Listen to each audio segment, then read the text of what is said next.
Aya hii iliyoko kwenye kitabu cha Hadithi za Mitume ambayo ameisoma shehe huyu inatosha kusema kwamba asilimia kubwa ya Waislamu hawauishi Uislamu wenyewe. Tusikilize hii aya kidogo. Wajibu wa viongozi wa kidini wa dini yoyote iwayo, wanapoona maovu ya namna yoyote ile, ni lazima wayapinge na wapaze sauti zao wakataza wale wanaofanya maovu hayo kutoendelea nayo. Huo ni wajibu wa kidini. Na unapokuwa unamkataza ama itakapotokezea kuwa kiongozi wa kidini anakatazwa kufanya wajibu wake huo, itakuwa unamnyima uhuru wake wa kuabudu, na hilo ni kosa si tu mbele ya Mwenyezi Mungu, lakini ni kosa mbele ya katiba ya nchi yetu. Mtume Muhammad sallallahu alayhi wa alihi wasallam amesema, man raa minkum munkara falyughayyirhu biyadihi, yeyote yule atakayeona jambo baya ni wajibu wake kulikataa kwa mikono yake. Fa in lam yastati' fa bilisanihi, na kama jambo hilo halikataziki kwa nguvu za mikono, basi atumie ulimi wake kukemea na kuonya juu ya uovu huo. Fa in lam yastati' fa biqalbihi, na kama hawezi ama jambo lenyewe si la kutumia ulimi, basi anyamaze. Wadhalika adhafu al-iman, na kunyamazia uovu ni udhaifu mkubwa sana wa imani. Hadithi hii ni mashuhuri baina ya Waislamu, na miongoni mwa waliopokea ni Imamu Muslim, na kaipa namba 49. Katika hii aya Sheikh anaelezea kwamba ikiwa mtu ameuona uovu, anatakiwa aupinge ule uovu au kataze ule uovu kwa mkono wake.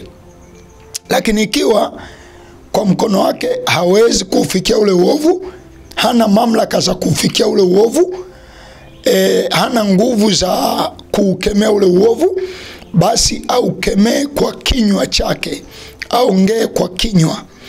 Lakini ikiwa ameshindwa kuongea kwa kinywa, basi auchukie moyoni mwake, yani asiupende kutoka ndani ya moyo. Na kuchukia uovu moyoni mwake ni kiwango cha chini sana cha kuamini.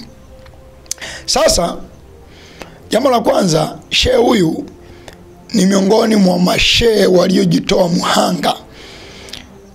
Shehe huyu nadhani kina Shehe Ponda ni miongoni mwa mashehe ambao wamejitoa muhanga kuelezea maovu ama kukemea maovu yanaendelea kwenye jamii.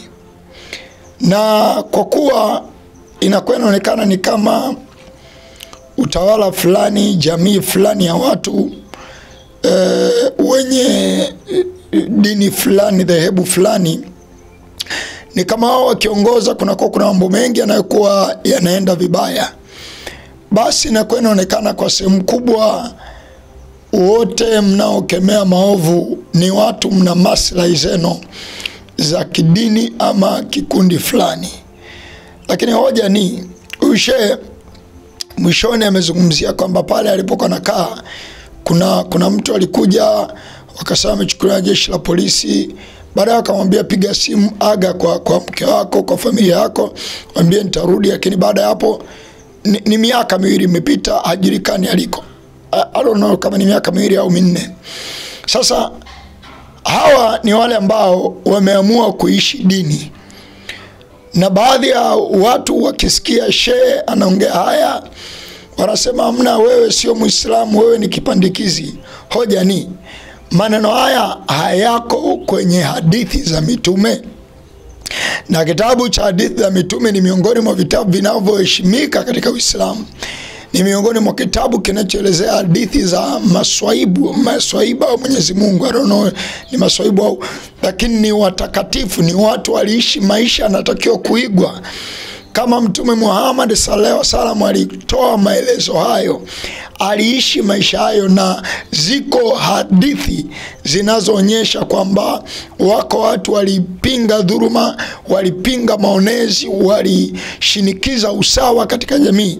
That means dini zote tungepambana kutafuta usawa huo utokee kwenye jamii. tusingekuwa tuna mazingira kama tulionayo. Leo hii mtu anayekemea utekaji anaonekana hamna, huyo ana hoja zake za kidini, huyo kilikwenda kirudi, simply because kwa sababu tu aliyeko kwenye uongozi wa juu anaonekana ni Muislamu. Lakini ukweli ni kwanza, Uislamu unaunga mkono utekaji, Uislamu unaunga mkono mauaji. Kwa nini ionekane kwamba kila anayepinga utekaji ana udini? Kwa nini ionekane anayepinga maonezi ana udini? Kuna dini inayoruhusu maonezi, kuna dini inayoruhusu kuonea watu kama ni sehemu ya dini. Unakuta hapana. Sasa ninachokisema mimi ni kwamba ikiwa shehe huyu alichokisema hapa kwamba kwenye hii hadithi inaonyesha mtu atakayeshindwa kupinga ule uovu kwa mkono wake, atakayeshindwa kupinga kwa kinywa chake, akaenda kwenye hatua ya kuchukia tu moyoni, ni kiwango dhaifu sana cha imani. Kwa tunakubali kwamba inawezekana 99.999 ya Waislamu wana imani dhaifu sana, ama hawauishi Uislamu wenyewe, ama tuseme ni Waislamu wa mitaani wasioifuata Qur'an wala hadithi za mitume wala hadithi za watakatifu. Maisha walioishi watakatifu, maisha aliyoishi Mtume Muhammad, ikawa ni dini, ikaandikwa kwenye Qur'an, ikaandikwa kwenye hadithi za mitume, ili Waislamu wote waifuate. Ni maisha ambayo wao hawayaishi, kwa sababu wao hata wakiona maovu yanaendelea hakuna lolote wanalofanya. Hiyo ni ishara aidha wana kiwango cha chini cha imani, ama ni wanufaika. Ndio maana wanasema kwamba hakuna dini inayoruhusu utekaji, hakuna dini inayoruhusu mauaji.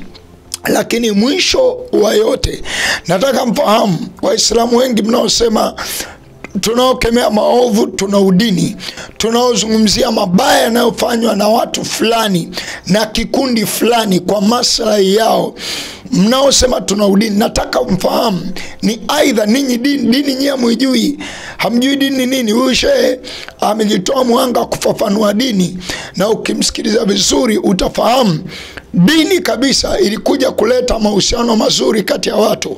Haikuwa ni mabishano ya kwamba dini yenu ni ya mapepo au dini au nyinyi ni makafiri. Dini ilitakiwa iwe na wajibu. Ndio maana akasema kwamba mitume ambao Mwenyezi Mungu aliwaita wana wajibu wa kukemea maovu kwenye jamii, ikiwemo mauaji, ukiwemo utekaji. Manake yeyote anayeitwa mhubiri alikuwa na wajibu wa kukemea. Si katika kitabu cha Timotheo 2:4 mstari wa kwanza Paulo anamwagiza Timotheo mwanae kwamba anakuagiza mbele za Mungu, onya, kemea, karipia, himiza. Katika Yakobo sura ya 1 ule mstari wa mwisho anasema dini iliyo safi ndio hii, kuishi na watu vizuri pasipo mawaa, lakini pia kuwatazama wajane na yatima katika shida zao. Ujue dini zote zilikuja ili kutufanya wanadamu tuwe na utu, tuwe na maisha bora kuliko maisha mengine yote. Lakini kwa bahati mbaya, baadhi ya watu mmegeuza dini kama sehemu za kufanyia uchawa, mmegeuza dini kama sehemu za kusifia kila uchafu unaofanyika, mmegeuza dini kama sehemu ya nyie, yani kuwa mnafanya mnaotaka, na mtu akiwagusa tu mnasema udini.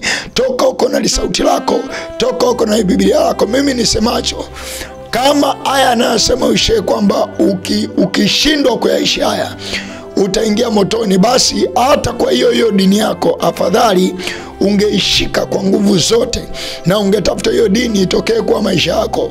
Kwa sababu dini ambayo tunaishabikia wakati maagizo ile dini huyafuati, yani wewe ni bonge la pagani. Kwa sababu upagani, kuwa kafiri, kafiri sio kushika Biblia, kafiri sio kusoma Qur'an, hapana. Ndio maana mimi napingana na Wakristo wote wanaona Uislamu ni dini mbaya, Uislamu ni dini nzuri, Qur'an ni kitabu kizuri. Isipokuwa kuna watu wamemanipulate, wametumia dini vibaya, wamekuweko kwenye dini, wamekuwa na roho mbaya, wamekuwa wauaji, wamekuwa watekaji. Na dini kwa bahati mbaya wakati mwingine wale walio wa dini hawana ujasiri wa kukemea, kupinga kwa sauti zote vitendo hivyo, na kwa sababu hiyo dini hiyo inakuwa inaonekana kama ni dini ya wadhurumaji, ni kama ni dini ya wezi, lakini kumbe dini yenyewe haina shida yote. Okay, ni sauti ya mtoto mtolee kutoka gerezani. Nikiita mbiu kwamba wanadamu geukeni. Geukeni, ubinadamu uwe juu ya chochote. Uwe juu ya vyeo, uwe juu ya chochote kinachoendelea. Nikisema kwamba tengenezeni njia ya Bwana, sheni mapito yake. Heri kila mtu atakayeteswa, atakayefungwa na atakuuawa katika Bwana tangu sasa apate kupumzika baada ya taabu zake. Kwa kuwa Kristo mhukumu wa haki karibu kuja kumlipa kila mtu sawa na maisha yake. Hii ndio maana le neno Maranatha.